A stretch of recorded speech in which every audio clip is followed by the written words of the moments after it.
Hello guys, welcome to gaming classes. जैसा कि आप लोगों को पता है, इस चैनल पे पॉलिटी सीरीज शुरू हो रहा है, जिसमें पूरे पॉलिटी को हम एमसीक्यू के थ्रू कवर करने की कोशिश करेंगे। जिसमें सबसे पहले हम अनुच्छेद जैसे आर्टिकल को कवर करने की कोशिश करेंगे, ठीक है, जिसमें आर्टिकल 1 से लेकर के और आर्टिकल 395 तक यानी 395 तक का कवर करने की कोशिश करेंगे। ठीक, फिलहाल इस लेक्चर में हम आर्टिकल यानी अनुच्छेद 1 से और आर्टिकल 16 यानी अनुच्छेद 16 तक जो आर्टिकल्स है उसको डिटेल में हम कवर करने की कोशिश करेंगे। क्वेश्चन नंबर 1 क्या बोलता है आपका? आर्टिकल 1 क्या बोलता है यहाँ पे? तो आर्टिकल 1 यहाँ पे राज्यों का संघ है, ठीक है, या परिसंघ है, ये सारा चीज़ यहाँ पे। तो हमारा ये क्या है, यहाँ पे फेडरेशन है या यूनियन ऑफ स्टेट या कॉन्फेडरेशन है या यूनिटरी है। तो यहाँ यूनियन ऑफ स्टेट है, ठीक है, ये यूनियन ऑफ स्टेट यानी आपका राज्यों का संघ है, ठीक है। यहाँ पे दिया गया ये आर्टिकल 1 जो हमारा बताता है क्या, India that is Bharat and shall be a union of state, ठीक है, एम्फेसाइजिंग इट्स फेडरल स्ट्रक्चर है, इसका फेडरल स्ट्रक्चर है। उसके बाद जो भी ये क्या है, यूनियन ऑफ स्टेट है, ठीक है। ये इसमें जो टेरिटरी है आपका स्टेट का, यूनियन टेरिटरीज जो हो गया, जो स्टेट का बाउंड्री हो गया, सेंट्रल का बाउंड्री हो गया, और जो भी टेरिटरीज है जो इंडिया एक्वायर किया है, ये सारे इसके अंदर ही आते हैं, ये सारे स्टेट के अंदर आते हैं, ठीक है। जो नेक्स्ट क्वेश्चन है, जो आर्टिकल 2 क्या बोलता है यहाँ पे है, अनुच्छेद 2 के तहत, यहाँ पे क्या, अनुच्छेद 2 के तहत संघ स्वीकार करने या स्थापित करने की शक्ति किसके पास है। यानी आर्टिकल 2 के अकॉर्डिंगली देखेंगे, तो जो न्यू स्टेट है उसको ऐड करना, ठीक है, और उसमें दो दो राज्य है उसको मिलाना, या एक राज्य से मतलब 2 राज्य बनाना, ठीक है, ये किसके पास होता है इसका पावर, ठीक है। यहाँ पे ऑप्शन में दिया हुआ है राष्ट्रपति है, यहाँ पे सर्वोच्च न्यायालय है, संसद है और विधानसभा है। तो किसके पास है ये हमारा है आपका पार्लियामेंट यानी संसद के पास है। ये किसके पास है? संसद के पास है।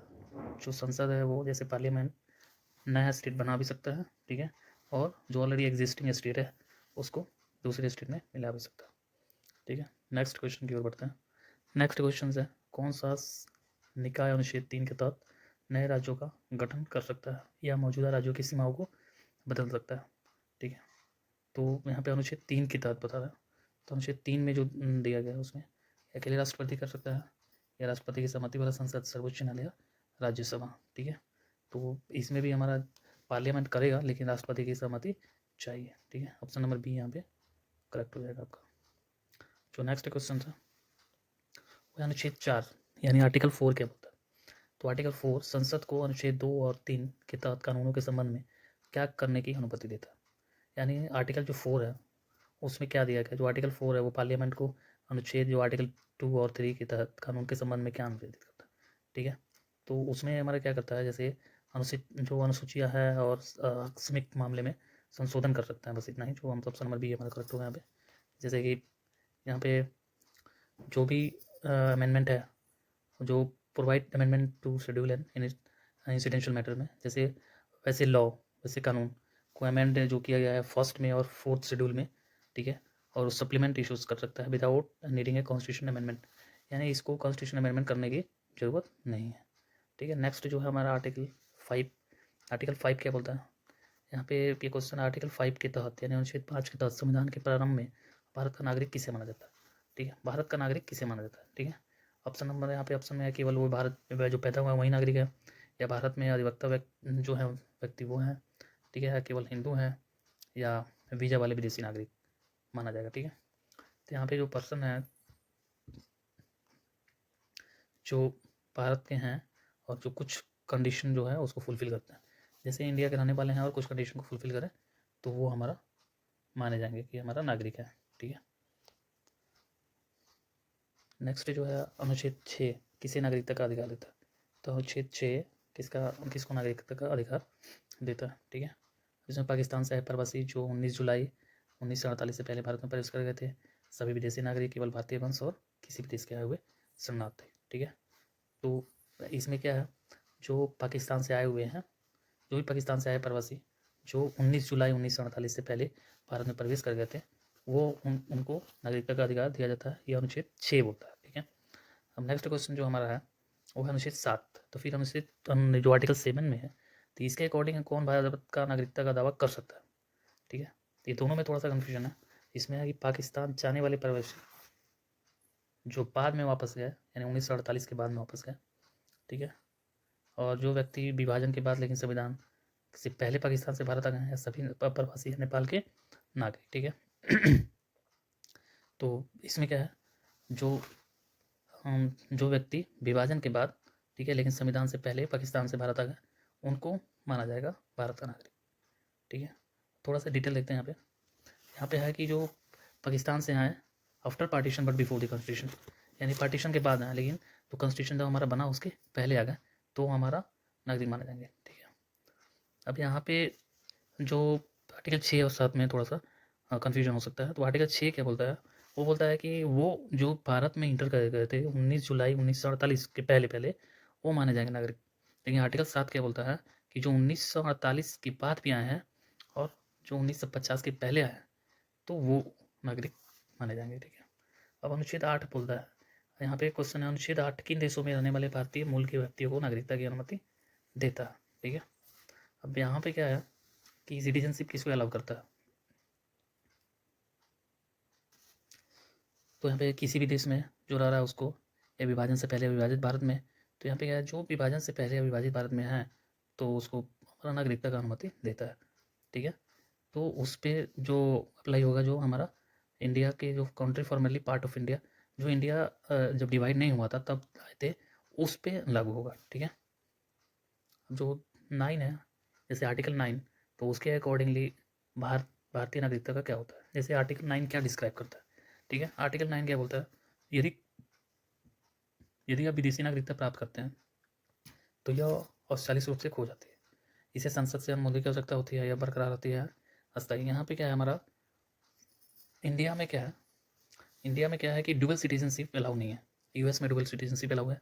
तो यहाँ पे क्या होता है कि अगर आप कहीं और का, कोई किसी और देश का सिटीजनशिप ले लिए हैं तो आपको जो इंडिया का सिटीजनशिप है वो ऑटोमेटिकली क्या हो जाएगा, वो लॉस्ट हो जाएगा, ठीक है।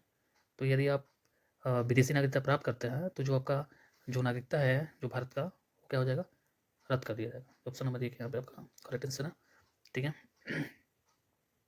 अब बाकी आपका जो अनुच्छेद 10 यह सुनिश्चित करता है कि नागरिकता के आधार किसके लिए जारी होंगे। तो अनुच्छेद 10 क्या बोलता है, अनुच्छेद 10 बोलता है कि केवल जन्म के नागरिक होंगे, जन्म से नागरिक जो है वो हैं, या सभी व्यक्ति जो अनुच्छेद 5 और से 9 के तहत नागरिक बन गए हैं वो हैं, या विदेशी हैं और राज्य विहीन है, ठीक है। तो ये क्या है, सारे लोग जो सिटीजन्स हो जाएंगे अंडर आर्टिकल 5 से 9 के बीच में, वो सारे हैं, ठीक है। सभी व्यक्ति जो अनुच्छेद 5 से 9 के तहत नागरिकता बन गए हैं उसके लिए जारी रहेंगे नागरिकता हमेशा, ठीक है।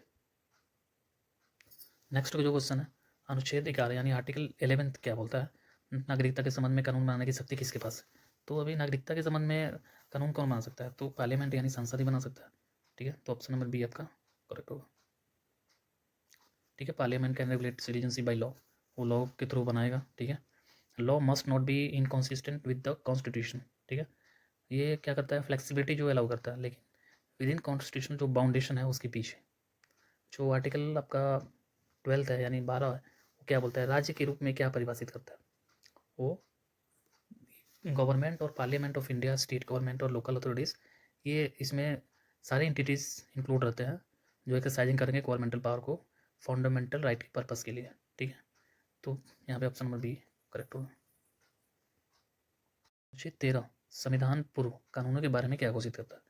तो यहाँ पे क्या हुए, स्वचालित रूप से वैध हैं, या मौलिक अधिकारों के साथ असंगत होने पर, या वे संविधान अधिकारों के ओवरराइड कर सकते हैं, प्रतिपक्ष कर सकते हैं, ठीक है। यानी आर्टिकल 13 क्या बोलता है, प्री कॉन्स्टिट्यूशन लॉ के बारे में, ठीक है। तो क्या बोलता है, they are wide if in constitution with fundamental right. अगर ये क्या बोलता है, अगर कुछ भी हम यहाँ पे कर रहे हैं कॉन्स्टिट्यूशन कोई भी लॉ बना रहे हैं तो ये वाइड होगा अगर हम मतलब फंडामेंटल राइट से अगर मैच नहीं करें। तो यहाँ पे कुछ भी लॉ बनाएं, ये बोलता है कुछ भी कोई भी लॉ बनाओ आप, लेकिन ये आपको ध्यान रहे कि कोई भी लॉ फंडामेंटल राइट को एब्रिच नहीं करना चाहिए, ठीक है। तो नेक्स्ट आपका क्वेश्चन है, क्वेश्चन नंबर ये आपका है 14, आर्टिकल 14 क्या गारंटी देता है, ठीक है। तो आर्टिकल 14 क्या बोलता है आपको कि इक्वलिटी बिफोर लॉ बोलता है और इक्वल प्रोटेक्शन लॉ, ठीक है। यानी कानून के समक्ष समानता और कानून के समान संरक्षण बोलता है, ठीक है।